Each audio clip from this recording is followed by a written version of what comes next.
Welcome to the podcast, Gwen. It is really, really special to have you here. I received an email from you probably just a couple of weeks ago, actually, and you had listened to my podcast and so had a good feel for what this podcast is all about. And your story and your work matches beautifully with the sort of stories that get shared on this podcast. Stories of going from traumatic birth to finding healing, and also stories or shares from people who work in the field of supporting people to find healing after a traumatic birth experience. So you fit into both those categories, which is awesome. I came into birth trauma support work not through having had a history of traumatic birth myself, but certainly most people who come into this role, often it's from a place of having experienced a traumatic birth, found healing, and been like, I want to help others to experience the healing that I experienced and to have the empowering births that I know are possible. So I am super delighted that you reached out, and I'm really, really looking forward to hearing more about your stories. I've only got the surface, the surface pieces, and so yeah, looking forward to diving deep. So welcome, and I will get you to start off with just sharing with us about your first birth experience, and I'm sure it will just flow on from there. Thank you so much for having me. I'm really excited to be here and to share my story. Um, I guess my experience of becoming a mother and my first birth experience started in pregnancy. And when I think back to being pregnant with my daughter, one word to describe that would be disconnected. I did not um, feel connected to my baby at all. And it was something that throughout the pregnancy, I wondered if I was even pregnant up until 20 weeks when I first felt those kicks. I didn't have a connection. And it was almost like I was separate from this experience happening within my body. And so it's by no surprise that leading up to pregnancy, I was not really, I guess, ready for what birth brought me. And I had seeds planted from friends that maybe I should try for something other than a cesarean, which is what I had been kind of almost programmed to think that was the easiest growing up. Through TV and through other people having births, I was just like, oh, it's easy. I can book it in, and um, that's how I had a concept of birth, I guess, before becoming pregnant. So through my pregnancy, I had seeds of friends that were like, you should try this, you should think about this. And I ended up doing a hypnobirthing class, which was my first kind of eye-opening experience that birth could be something different than traumatic. And I really shifted a lot of beliefs within that program. And I'm really grateful for the awareness that I gained and thought, okay, I can have a natural birth. Okay, I can have a drug-free, birth that I don't need to be having a cesarean.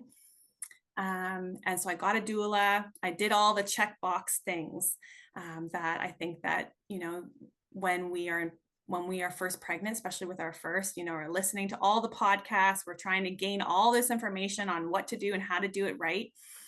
And that led to, unfortunately, a traumatic birth for me. And I didn't understand at that time why. I thought I did all the check boxes and I still had this disempowering birth. I was induced at 36 weeks and I think 4 days due to an early rupture. And then because of that, A rupture of oh, your sorry, membrane rupture. So my water broke early and it was a drip experience. I didn't even realize that it was. My husband, after almost 24 hours of having, he's like, Gwen, I think maybe we should check if it's like, if your water broke. I'm like, no way. I was so not ready for it. And then the hospital confirmed that, yes, that's what happened. And they told me, and, even just looking back, it was just such a disempowering feeling. I felt like it was happening, everything was happening to me, and I had no control over the experience at all. I was being told what to do. And I remember my husband had left for that evening when I was just in the hospital. And as soon as, you go from being this beautiful pregnant lady to then having to put a gown on and being in this medicalized process, just because my water broke early, and all of a sudden the beliefs come in that, all of a sudden that the doctors know better than me, and I'm not in control of my body. It was really interesting how I shifted from, 2 days earlier to now being in a hospital gown in a hospital bed, and just the ideas that were coming into my mind. And my husband had left, and a doctor came in at 11 p.m. at night and told me, okay, your baby, there's more blood going to the brain and the heart, and so this means the baby's under distress, and we're going to induce you at 6 o'clock tomorrow morning.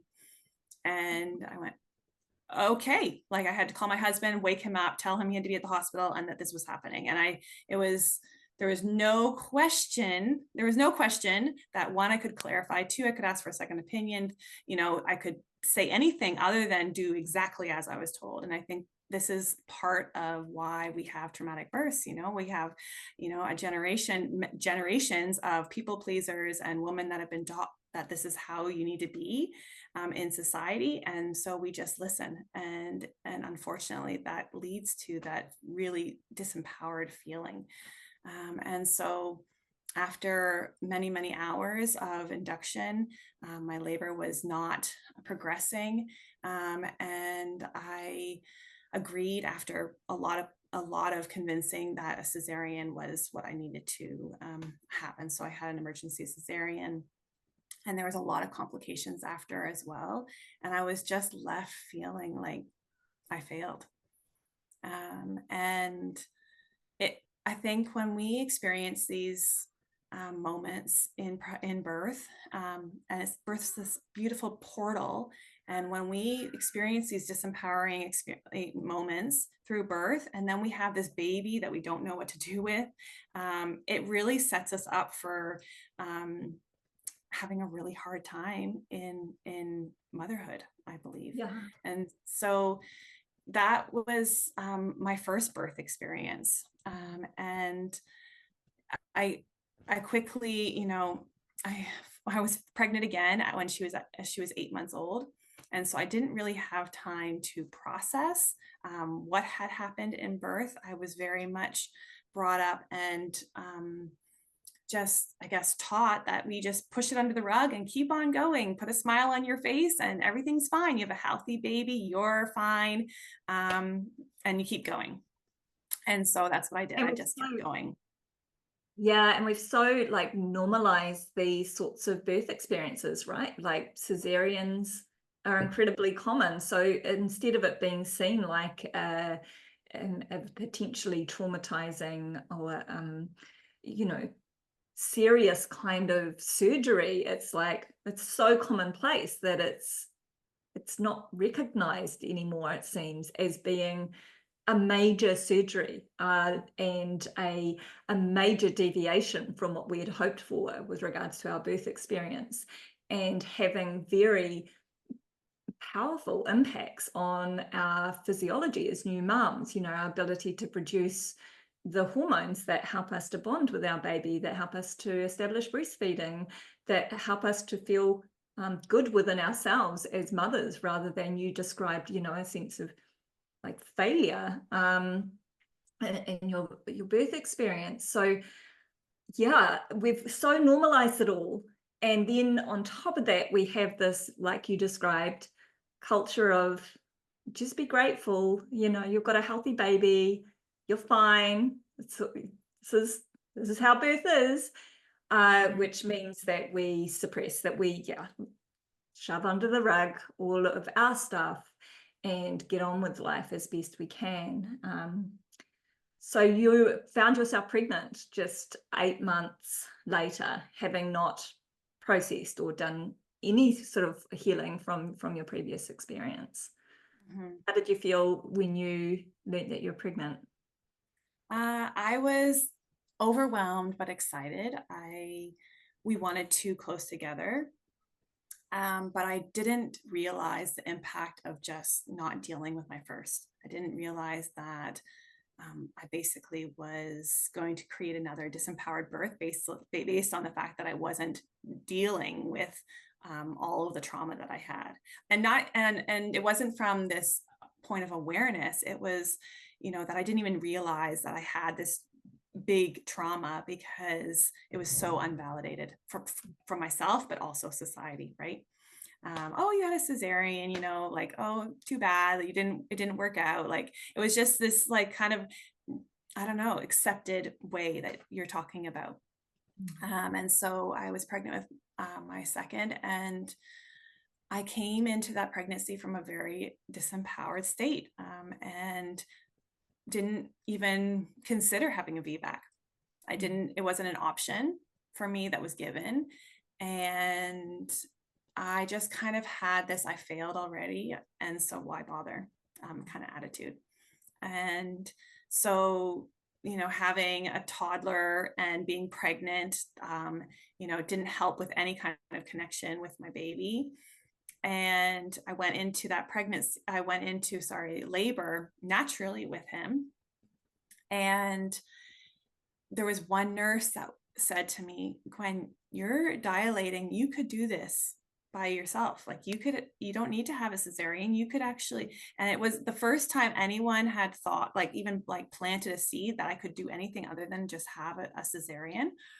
And I was like, whoa, like, I didn't realize that, because I had kind of left the concept of having a natural birth, and I just had kind of like pushed it aside. So I didn't have a doula this time. I didn't have any support at all other than my husband. And I had just prepared myself to having another cesarean from a very disempowered state. And Can I so ask a couple of yeah. questions? I'm interested to know where in the world you were birthing. I know that you lived in Australia for a time, and you're in America now. And also, yeah, so you went into labor before, presumably, your booked cesarean date. If you were planning on having a cesarean, was that kind of booked for when you were 40 weeks or something? Like, how? Yeah. So I went into natural labor with my son at 36.0. Wow. And so my water broke again the exact same way. And I went into the hospital. And so I went right to the hospital. Like, I knew the drill, like, that's what you do. And put my gown on, and they were just waiting for me to go into labor. And so I went into labor at the hospital, and my husband wasn't there. Like, it was just me, because I was in the hospital. And that's when the nurse mentioned, like, when you could actually do this. It was a nurse that came in and said that. Yeah. And this was in the States? Oh, sorry. So this was in, no, so I had my daughter in Geelong, and I had my son in Adelaide at Women's and Children's. Yeah. Right. And so from that moment when the nurse told me that I could have this natural birth, labor was progressing. I didn't know this at the time, but labor was progressing really quickly. And I was all by myself because my husband was at home during the night with my toddler. And the nurses were busy. So I was literally experiencing this, because I hadn't been in labor with my daughter naturally. So I was experiencing all these things that I had no clue what was happening. And I had chills, and I was shaking, and I was like, what's going on? I don't have this connection. I don't have this access to my body. Like, I don't understand what's happening. And I felt very alone in the process. And so I asked, is something wrong? And in that moment, then the nurses are like, let's do the tests and whatever. And they came back and said, oh, well, your white blood cells are a little bit elevated. And then within half an hour, I had a doctor coming into my room telling me that I was going to have a cesarean under general anesthetic. And I went, okay, I guess that's what has to happen, without questioning it, without asking more questions, without saying, like, my body was like, this is a no, but I'm just like, okay, I don't have another option. And I guess it just shows you where I was from like that disempowered state where I just had to just succumb to whatever the doctor told me. And so within half an hour, I was getting wheeled away to have a baby that I don't remember giving birth to. Wow. Mhm. Far out. I'm intrigued if there was nothing wrong in terms of, baby wasn't distressed, your white cell count was a little elevated, then maybe they would have been talking IV antibiotics, but to go for like a general anesthetic, a Caesar under general anesthetic, that quickly, it seems like a pretty extreme response to They said that there might be infection. And so because of that, that might be infection, we need to do a cesarean, get the baby out quick. And because there might be an infection, we're going to put you under for your safety and the baby's. Wow. And what a frightening, horrific thing to go through with no one I there didn't, there for you, for your support, for your emotional, mental well-being. in the moment, I can look back and I can realize how out of my body I was. And I can see that I was just going with emotions. And I think that when we look at like history and we go like generations, hundreds of years, and what's happened to women with birth, we can go, oh, okay, I can see how that can happen. And I can see how so many women have these disempowering experiences and have these out of body experiences where they're just not coping and they just leave because it's not supposed to be this way, right? It's supposed to be a connected spiritual experience between you and your baby and this portal where you're moving into this beautiful new step in your journey. But it's been ripped away from women for so long. Yeah, absolutely. Yeah. Goodness. Yeah. So I vividly remember after birth, because my baby was needed support in special care. So he wasn't with me, and the nurse was helping me have a shower and asked me like, where are my clothes? Can I help? And I just told her to grab my clothes, grab my underwear. And so she got my normal underwear out and I'm in the shower and she didn't say anything. So she's just putting this normal underwear on. And I was putting the normal underwear up and I realized I'd forgotten that I'd given birth. I was like, oh, I'm bleeding. And, it was just this moment where I didn't realize the impact to having a general anesthetic birth. And I think that it's something that when people do have that general anesthetic birth, it's not their feelings and their experience aren't validated because it is you don't remember. I don't remember having birth, and it's something that I can never get back. So it was really one of these. I think that moment was a real big turning point in my life.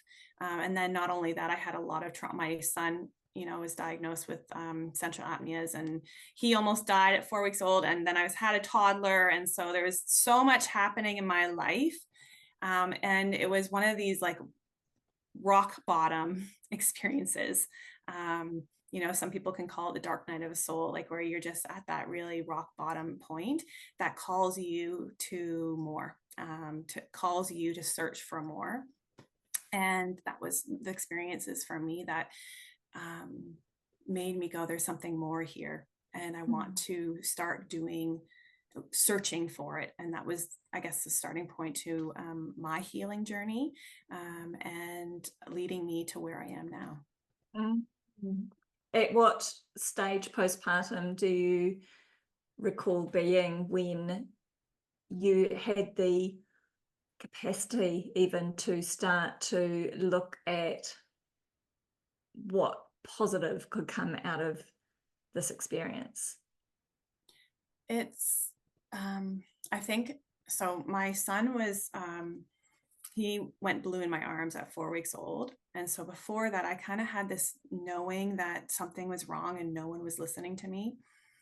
And so this experience plus my traumatic birth, those were just like the building blocks to this big opening and expansion for me, really. And so through all of that, it was probably around 2 months old where I could see all of a sudden I had this big different, I guess, awakening of and expansion within me. So I started seeing that I am creating these experiences, um, and not from a human perspective, but from a very spiritual perspective based on my beliefs, and so I think that we have to, when we have these awakenings, it's letting, like, we have to go through this letting go of and forgiving ourselves and letting go of shame, because when we can start looking at the beliefs that I was holding and creating from, it was really this this awakening that I can actually have power over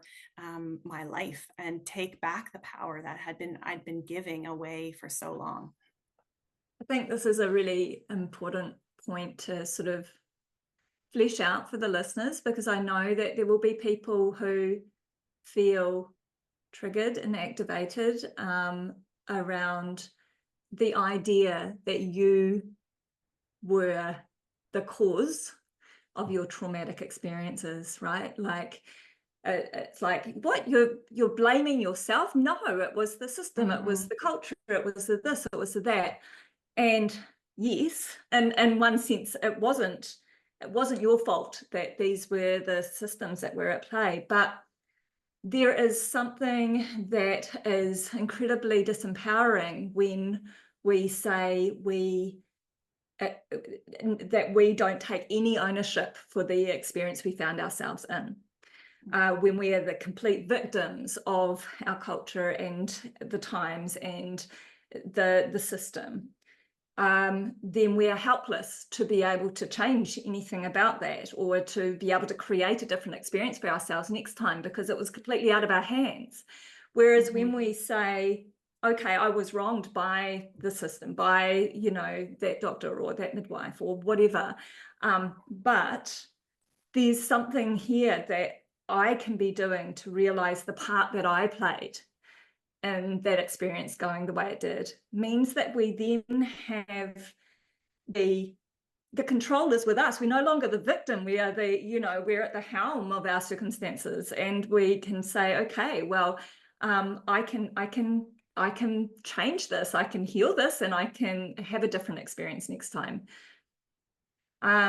So yeah, it's kind of a nuanced idea, right? It's not about saying that we are to blame for our traumatic birth experiences, but it's about taking responsibility for the things that we can change, that we can do differently, that we can work on, and and realizing how our traumatic experiences might actually be serving us in some way is another way we can take some control and power back over our experience. Instead of just like, I'm wronged, I've been wronged, and I'm forever going to be crippled by the traumatic experience I had. It can be like, what learning can I take from this? How can I utilize this horrific experience to become a more whole, stronger, empowered version of myself, and to have more compassion for myself, and to understand myself more, and to set myself up for an empowering next birth, which I know you're going to go on to share with us. That was your experience.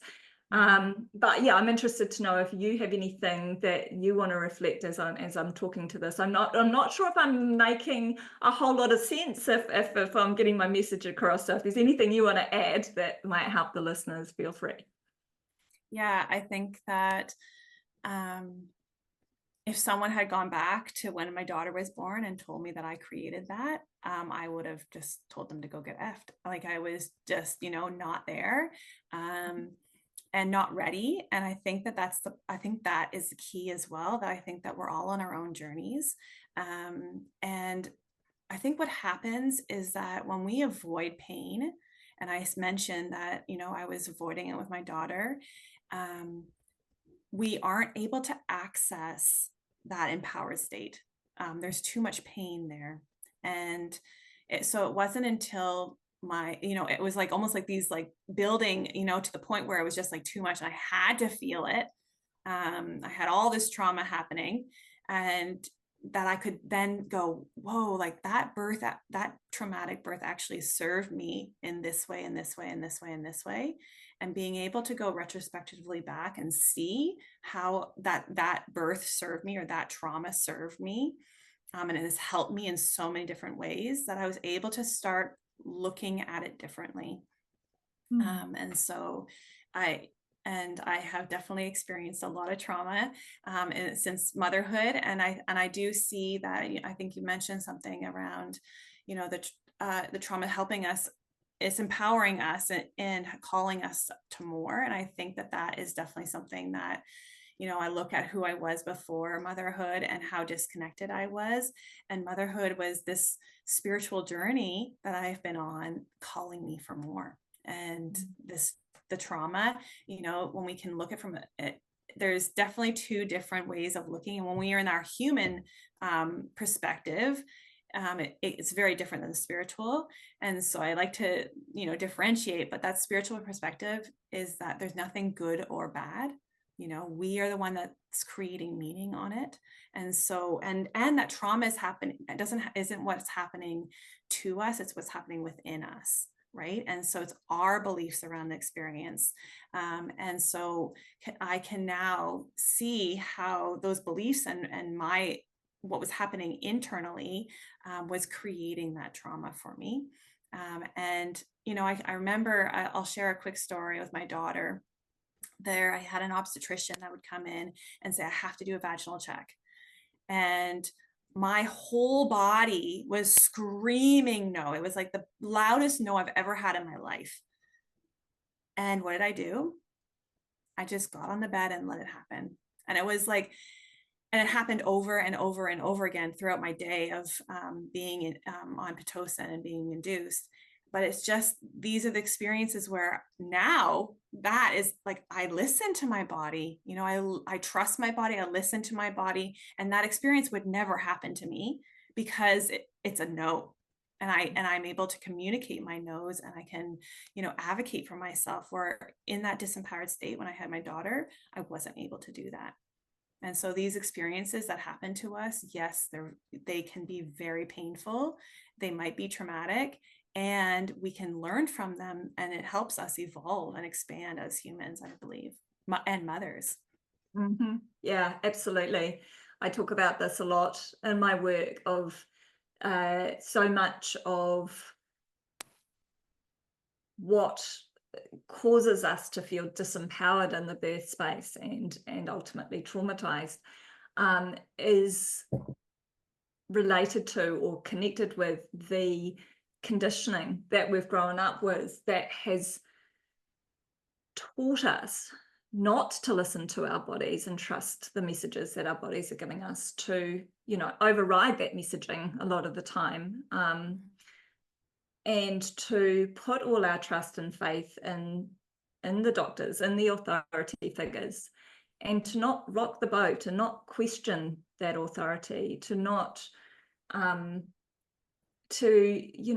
be a people pleaser, to say yes, and to not kind of question people who are considered more higher up in some way, shape, or form than ourselves. Like, those are the sorts of messages that we take on board, and that we're often not at all aware of until we go through something like what you've described, and then it's like, hang on, if I reflect, my body was screaming at me to say no, no, this isn't okay, stop it. What did I do? I shut that down. I obeyed. I didn't question. I didn't say no, stop. And that is a product of my upbringing. I mean, you talked about ancestral traumas, right? Like we learn this stuff from our own mothers who have learned it from their mothers. And one of the most beautiful things about healing our traumas is that we can change that we can put an end to that ancestral trauma. We can change the story for our own children. Our daughters and our granddaughters can have their eyes opened up to these things that we were blinded to when we first went into our birth experiences. And it's so interesting to me that you started your story of your daughter's pregnancy, your first pregnancy, by saying that you felt really disconnected to your pregnancy. Now, like, if that was because you found yourself pregnant when you didn't want to be a mother, or you hadn't, then that would be completely understandable. But I'm imagining, and correct me if I'm wrong, that this was more about this idea that you had that birth was, you go for a cesarean, and it's like it's not a spiritual experience, sort of growing and birthing your baby, and this rite of passage into this new role, mother, which is life altering in every way, but rather something you had to endure and just get through, and a means to an end. And okay, I've just got to get through this to have the baby at the end of it. I think that disconnect that you felt was a product of all that we're talking about here around conditioning and around belief systems that you maybe weren't even that conscious of until after your traumatic births. 100%. And I've spoken to my mom since doing this work, and she did have the disconnected birth, and I know that it is in my red line. And I know that I have been called to heal that red line, and to heal for generations to come. That's the work that I do. And it's something, I had awareness that I was a people pleaser. I knew that I was a people pleaser before having kids, but I did not know the impact of being a people pleaser and how that would create a disempowered birth experience. And so this is the work that I do now is the gift that I would have wanted when I was pregnant with my first daughter, and the disconnection that I mentioned when I was first pregnant, it was because I had been out of my body probably since I was a toddler. Right? I was not connected to my body at all. And I had been pulled out, and I just did not have any connection to it, and so, and we're trained to think that periods are gross, dirty, our body's dirty, and as we grow and we have pubic hair and all of it, like there's so much shame layered on it. And it's the upbringing that I had, and not consciously from my parents. My mother is beautiful, but it was all just subconscious beliefs that have just been passed down generation after generation after generation. And then with awareness, I'm able to go, no, it stops with me, so that I'm not passing it down to my daughter. Yeah. Amazing. Beautiful. Oh, you're speaking my language. And goosebumps. I love it. So you had this awareness after this horrific episode with your son when he was 4 months old, of apnea, so stopping breathing, turning blue. And a bit before that, you said at around 2 months, you kind of had Sorry, so he was 4 weeks old when that happened. Oh, 4 weeks old. Okay, right. Okay, so a couple of months postpartum, and you'd kind of had these really traumatic experiences. It was all incredibly overwhelming, and it took you to a place where it was like, right, something's got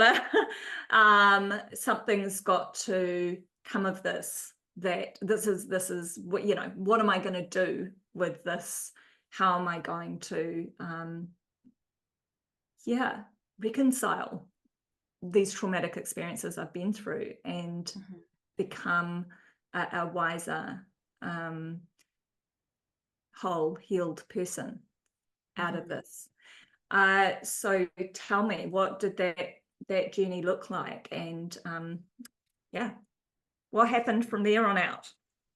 So I think and it's interesting because it is about awareness, right? And before I had my daughter, if you would ask me if I was healed or if I had trauma, I'd be like, no, I don't have trauma, and life's good. But there was so much that had been pushed under the rug for so long that had been suppressed, and that I was just not connected with.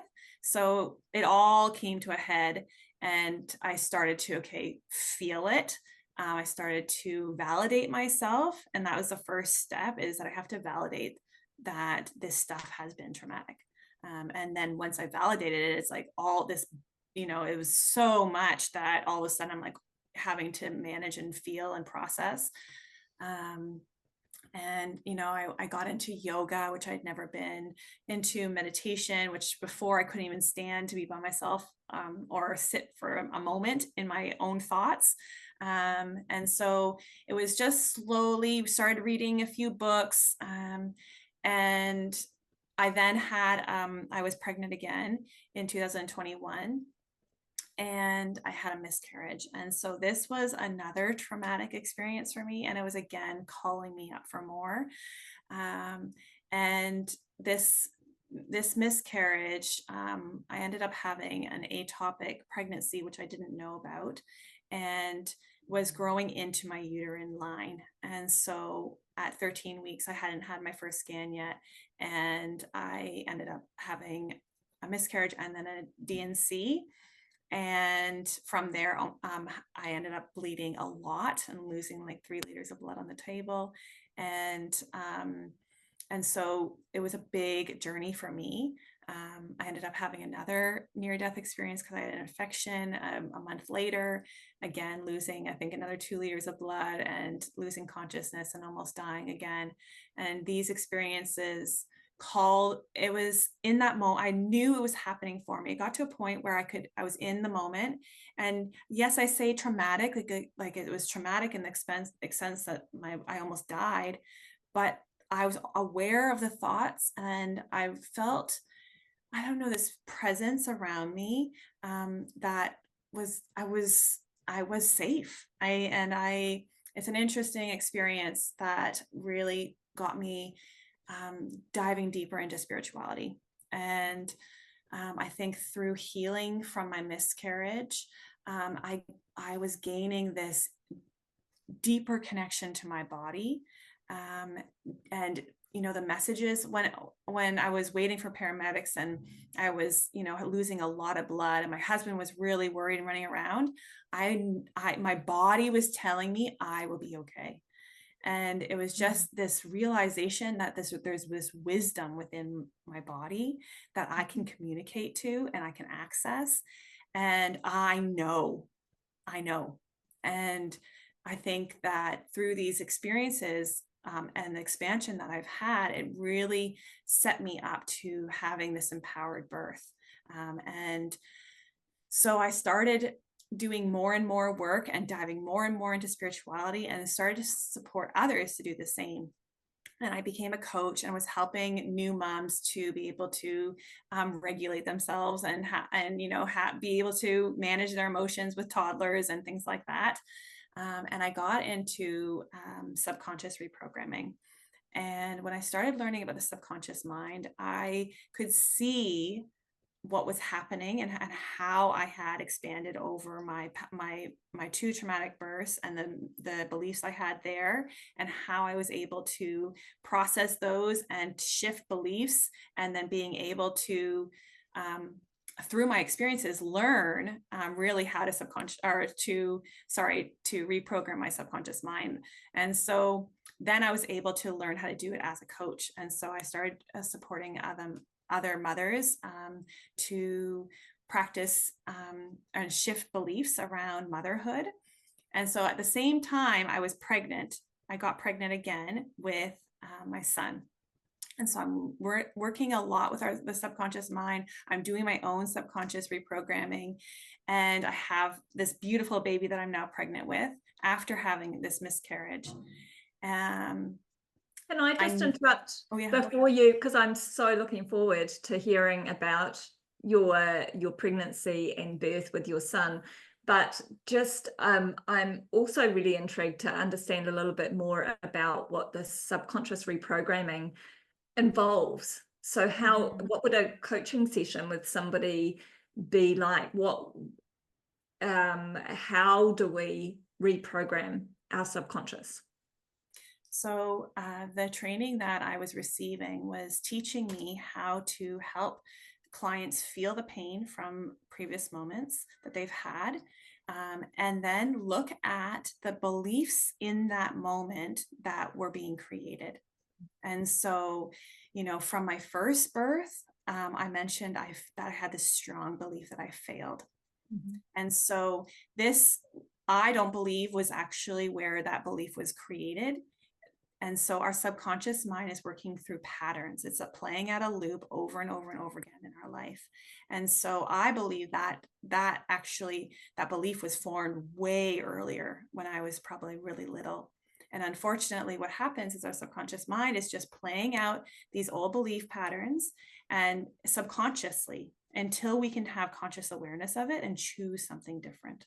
Mhm. And so when I was pregnant with my third, and I was working on my own subconscious reprogramming as well as coaching others, I was able to to receive coaching and be able to shift my beliefs while I was pregnant, preparing for my birth. And that made all of the difference because I was really able to claim my power back, um, and create the empowered birth and that I really desired. And it wasn't an easy birth. So yeah. Wow. So with reprogramming these subconscious beliefs, so first of all, we become aware of what the beliefs were and perhaps become aware maybe of when they began or how they began, or maybe you don't need to do that. But how do we then teach ourselves to take on a new belief? Is that done under a hypnosis sort of state, or is it just repeating words to ourselves? Like, yeah. So with the work that I do, you can do hypnosis and work on the subconscious mind. But the work that I do, I feel very passionate about it because it's the client that has power over the experience and where you're going in the experience. Where with hypnosis, it's the practitioner is kind of doing it to you. Where with when clients sit with me, um, you might come with, you know you want to create something, and we're going to go, okay, like, and then you're going to talk to me and I'm going to listen for the beliefs that you have, and then go, ooh, I hear that you're saying that you have a lot of fear around this. Let's go back and see if there's a memory that your consciousness is going to show you. And then we would open that memory up by using our senses. I have the program that what I'm trained in, the qualification is called E4 trauma. And so it's really, it's opening the experience up with using our senses. And then it's clearing out the emotions that are attached in that trauma. And then being able to see the beliefs that we created and then declare something new. And Beautiful. so it's that expansion of declaring something new for ourselves. And I like to describe it's called, we're actually shifting the neural pathways in our brain. And so I like to explain it like when we have old beliefs, it's like we have this like big like highway in our brain, a neural pathway, but big highway. And we're so used to it, and we just subconsciously, our subconscious mind is just taking us on that old belief highway. And then once we're able to clear the pain, gain awareness of that highway that's there, then we can actually, when we're declaring, we're creating a new road. And I like to tell clients at the beginning, it's like a dirt road. And then through practice, we're able to consciously choose a new path. And then that road becomes, a paved road, and then becomes a highway. And then all of a sudden, through pruning in our mind, that neural pathway is falling away. And all of a sudden that belief isn't even in your reality anymore. And you've expanded to take on these new beliefs. I love this so much. One of the things that I'm really appreciating about this method that you use to support people to access healing is that it, like you said, it puts the power and control with them. Now, trauma is caused by a lack of control, of feeling we have no control over a circumstance that's happening to us, and that's overwhelming, and we feel powerless to do anything about it. And then I think it's problematic that there are people who claim to be able to heal you of your trauma, or if you do, I can heal you of your trauma, because anybody who's saying that they can heal somebody else does not understand trauma and does not understand healing, because only the person who experienced the disempowerment has the ability to heal themselves, right? And I've said a couple of times on the podcast, and I'm aware that it's probably come across in the wrong way, where I've mentioned about becoming whole. What I should have said is realizing your wholeness. We are already whole. We are our own healers. We have everything we need within us to be able to heal already. And I think that people in roles like yours and mine, where we're helping people to access their inner healer, helping them to find their healing. It's, we have that awareness. We're facilitators of you accessing your own inner healer, rather than being healers ourselves, so to speak. Yeah. Right. Yeah. I like to tell, when I explain it to clients, that I am just holding space for you while you go and heal your trauma. Beautiful. And so that you can create something different. I have spiritual education that I can teach you. I can teach you about manifestation. I can teach you about how we create. I can teach you about healing. And then it's up to you. And I do find that, sometimes we're just not ready. We're just not ready to process the trauma.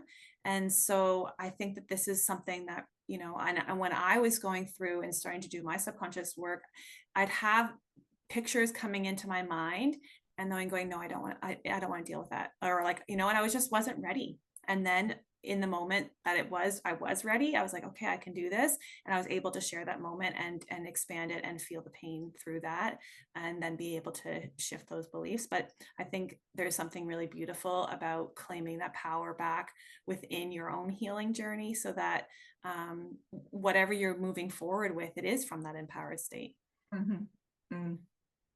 Yeah. Like your second son's birth, which third son, but yes. Okay. So going back to my story, I went to see my obstetrician at 6 weeks, when I found out that I was pregnant, because I had many doctors tell me that I shouldn't have another birth, but I had this deep. Sorry. How come? Why were you being advised of that? So I was being advised because I had the ectopic pregnancy when I was and had the miscarriage. The baby had been growing into my uterine line and left a hole in my uterus. And so they were very concerned about the hole in my uterus, and thought it would be unsafe for myself and the baby if I was pregnant again. And so that was in 2021. And so in 2022, I was pregnant. And I had this deep knowing that I was supposed to have 3, that this baby was coming to this world. And when we talk about the shifts that I had this connection with this baby, and I knew that I was going to be okay. And I guess it's just a testament to the work. And when we do our work, how much we can change our life.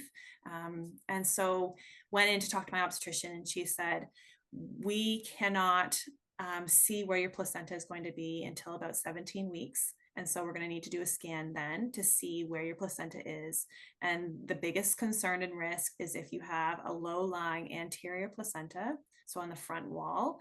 And because the reason why is because they were concerned about increta placenta, which is actually common now, and people are not given informed consent. Talk about trauma.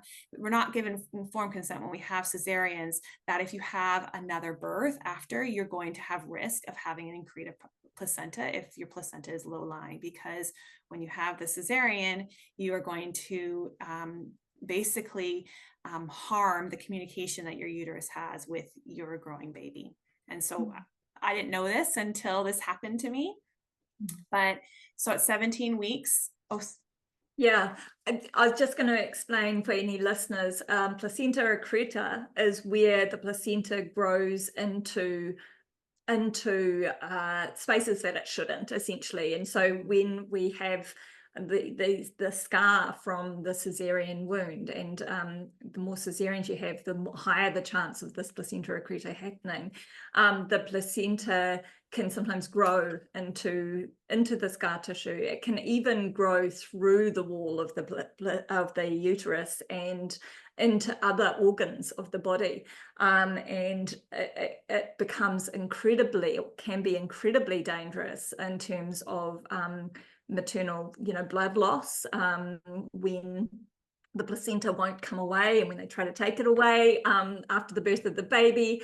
Yeah, it's serious. It's a big deal, and you're right, there is such a lack of informed consent around the ridiculously growing number of cesareans that are taking place around the world. This is one of the risks associated with cesarean birth that not many people are told about until they're in a position like you. Yeah, definitely. And so at 17 weeks, I had the most beautiful obstetrician. I can't speak more highly of her. Her name is Amy Herkus. If you live in Adelaide, please look her up. She's amazing. But she said, well, Gwen, we need to recommend that we have an abortion. And she said, at the same point, she's like, I know you're going to say no, but I need to say this. And I said no. And everything within my body, I had so much peace in that moment. And I guess you can maybe, imagine being told that you should abort your baby at 17 weeks. And I was not in any fear. I had this deep connection with my baby, with my body, and I knew that I was going to be okay. And so was she advising abortion because there was placenta accreta that she could see on the scan? At that point, she couldn't see anything. The placenta was just growing, but she could see that it was low lying and anterior, and was predicting that this would happen. Okay, got you. Yeah. And so there was no force there. She just was, this is the recommendation of the hospital, but she knew that I was already going to turn it down. And was very, very open to supporting me in whatever my wishes were. And so through that pregnancy, we had many, many scans done. And every time the scans were showing that I was having accreta and that my placenta was growing into my uterine wall.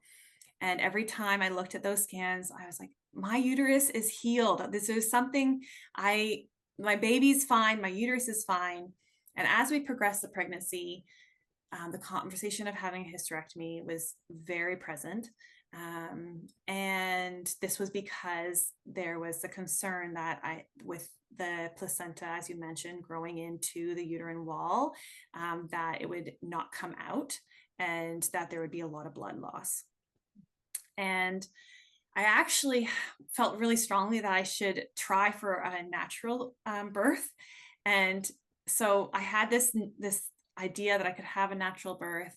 And I got into third trimester and I still felt very strongly that I should have a natural birth, but everything in my external environment was reflecting back that I should have a cesarean.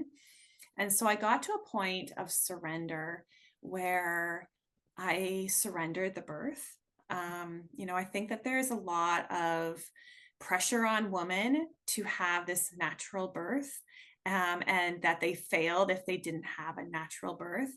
And I got to a point where I surrendered the how, and I was able to really focus on what I was trying to create, which was a healthy uterus, my placenta coming out, and a healthy baby. And so I agreed to a cesarean date. And I basically said that, if the baby comes before the cesarean date, I will have a natural birth.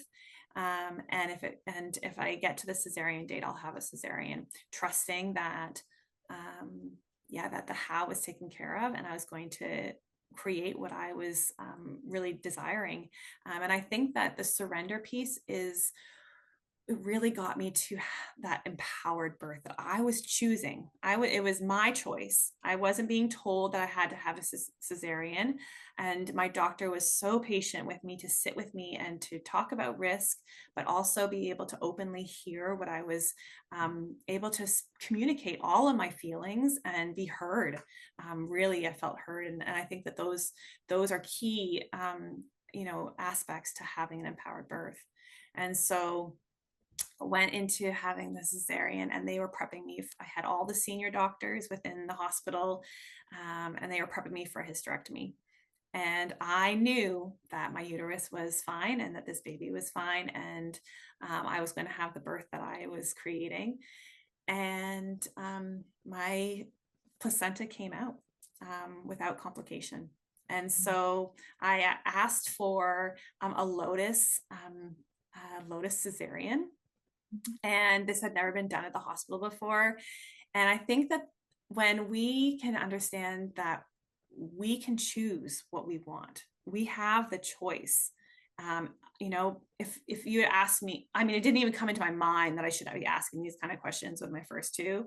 But even if it did come into my mind, I would have felt so anxious about asking anything abnormal with the doctor. And so being able to just have these desires of how I wanted my birth experience to go, and being able to advocate that to the doctor, and then being able for her to meet my wishes, really supported me to have that empowered birth. And so I had my baby, and I had the placenta. So the placenta was brought out to me and put in a bucket, and it was attached to the baby. And that's the vision that I had really put all my energy into when I had surrendered the how. I was focused on just my placenta coming out, my uterus being healed, and my baby being healthy.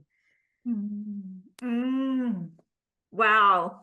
And amazing to have a lotus birth, lotus cesarean birth under those circumstances, right? Like the doctors had really believed that you were going to need a hysterectomy, that your placenta had grown into the wall of your uterus, and here you were saying, I'd like a lotus birth. And maybe she just said yes because she didn't think I was going to have it, but she was very supportive. Yeah. How cool is that? How cool is that? And how did you feel meeting your baby? It was a very beautiful experience.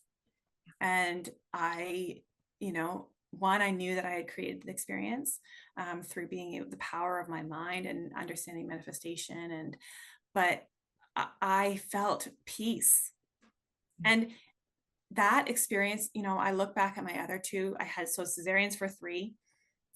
I had my healing process with my first 2 were very long and tedious and painful. And my healing experience for my third was very easy. The pain was nowhere near the amount of pain that I had with my first 2. And I really believe that it was my mental state and having that empowered birth and having those choices, and that has supported me to be able to, my body to heal a lot quicker. Mm. This is a great example of something you described earlier, which is that trauma isn't about what happens to us, but rather what happens inside of us in response to what's happening to us. And so it's not necessarily the cesarean that causes the trauma, but rather the way you were treated around that cesarean, whether you felt you had choice or whether you felt powerless, or and so this is a beautiful example of you retaining control over the things that you had control over, you, yeah, specifying what your expectations were, what your needs were, what your wants were, and being heard, being respected in that process. And that means that, yeah, sure, you would have loved to have had a beautiful natural birth with your son, no doubt. But circumstances were that you had the cesarean, and it was an empowering experience, and it was a healing experience, and you came out the other side of that feeling really positive about it. So it's not about the mode of birth. It's about, yeah, the surrounding experiences around it, right? Like, and how we internalize what's going on, whether we are experiencing what's happening to us as yeah, as we have power in this moment, we're being respected, we are being honored and cared for and treated kindly, versus, yeah, the other sort of trauma experiences that I'm sure you hear about a lot in your work, and that I certainly hear about a lot in mine. But yeah, wow.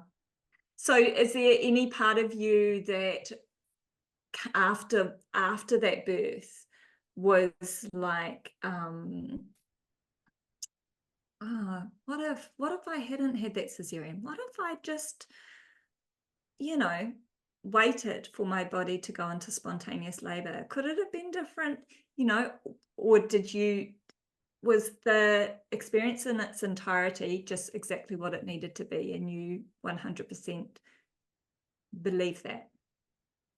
I think that there was a big part that knew that to be able to have my placenta, which I hadn't even seen for the other two, which is in a whole nother story. But, to be able to have my placenta and be able to hold it, see it, and have my baby and be able to know that I created that experience, I would say probably like 95% of me was very, very content with what had happened.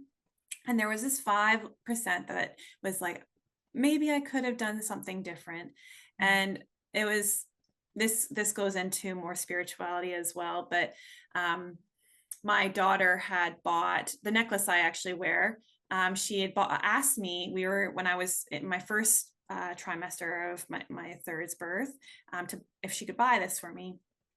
And then I wore it through the pregnancy, through the birth, afterwards. And it wasn't until afterwards, and I was asking for just that confirmation that everything had gone perfectly, even though I know it, but there was just this feeling of just wanting an extra confirmation.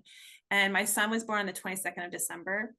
And that's the day the switch from Capricorn into Capricorn. And this rock is the crystal for Capricorn.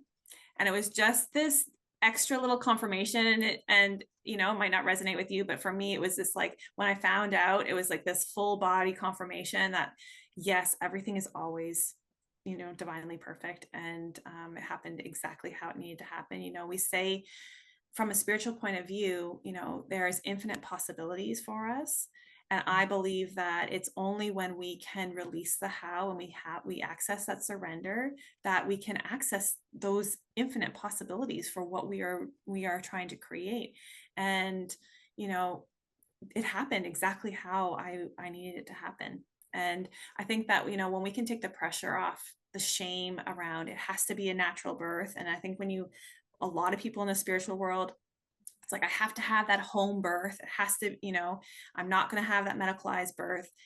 But we're actually really fixated trying to force something, and it's not actually how we manifest. And so it's when we can really, gain the knowledge of manifestation, but also gain the awareness of how we're creating, we can go, okay, what's the feeling I want to create? What do I actually desire? And then we can really start creating from that, instead of, forcing it to be one way or another, because the universe has created all of it. The cesareans, the doctors that were there for me, all of it is part of the world we live in. Part of God is, God, universe, source, whatever your higher power is, it's all of it, right? And so it's only through our mind and the meaning we put on it that makes it wrong, which would lead to more of, those disempowering beliefs. Mm. Oh, wow. Yeah, beautiful, beautiful share. Thank you, Gwen. And for people who are listening who are interested in potentially working with you, talk to us, share with us how they can get in touch with you, what you offer in terms of how you work, and that sort of thing. Yeah, thank you. So I am a manifestation coach, and I specialize in supporting mothers to have empowered births, whether that is if you've had trauma in a traumatic birth experience and you want something different, or you are a first-time mom, but you are really aware of how beliefs create experiences and you want to set yourself up for success moving through that birth portal. So for pregnant mothers, I can either offer a five trauma session package where we're really working on traumatic experiences you've had in the past for creating your beliefs. Or and this is, I always create my packages from what would I want. Like, if I could give my earlier self the best gift, this is what I would want. So it's a 6-month package. And so we start working together after your first trimester. And I hold you through the birth experience. And so we look at your beliefs around birth. We look at your beliefs around, communicating your needs, trusting your body, having access to your wisdom. And so I see you weekly, and I hold you through your birth to be able to, and I teach you manifestation, my manifestation method that I teach in my packages, and we help you create the birth that you really desire. When you say you hold people through their birth experience, do you mean their pregnancy and birth continuum, or do you literally mean are you with them online? Sorry, not physically, but yes. So what I mean by, thank you for asking for clarification. So I see you weekly, as well as I have your you can access me through text message or voice notes anytime. And so if there's anything that comes up, if you're having a meeting with your doctor and you want to be able to express something, or there's feelings about anything, we can work through that within a session. And then I actually am able to, so I'm not there with you at birth, but then I'm able to give another final session after your birth experience, so that we can talk about the experience and process it, and help you really set up for success in motherhood. Okay, great. And this can all be done online, so people don't have to be at the same physical location as you? Exactly. Yep. So all of it is virtually, and which allows me to work with, many different clients around the world, actually. And it can be done, just from your home. Yeah. Okay. And in the show notes, I'll put a link to your website and social media so people can follow you and get hold of you through those means. Yeah, that's great. And I also provide a YouTube video. So if you're interested in the subconscious mind, you want to dive deeper and understand it just a little bit more, I'll give you a YouTube video for you as well. Oh, awesome. Okay, great. Hey, thank you so much, Gwen. This has been a beautiful way to spend the last kind of 90 minutes hanging out, chatting with a beautiful, like-minded soul who does, wonderful work. And Yeah. So thank you. Thanks for your sharing. Thank you for the work that you do. And yeah, this has been really special. Thank you for having me. It's been really special for me too.